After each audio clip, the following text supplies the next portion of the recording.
Welcome back to another technical deep dive here in the debug zone. Today we're tackling a big question and breaking it down with insights from other users. Hopefully this clears up some misconceptions and helps you get the answer you need. So buckle up, stay a little curious, and let's jump right in.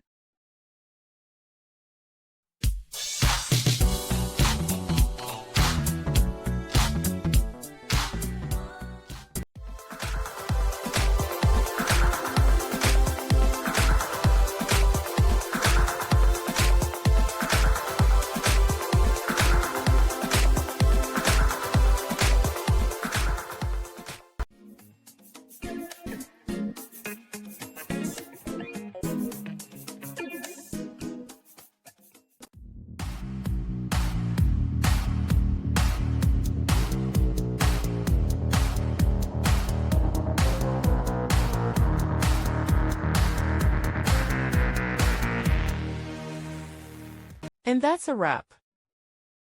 I hope you found the answer you were looking for. If you did, take a second to hit that subscribe button. It really helps out. And let me know in the comments which solution worked best for you. See you next time in the debug zone.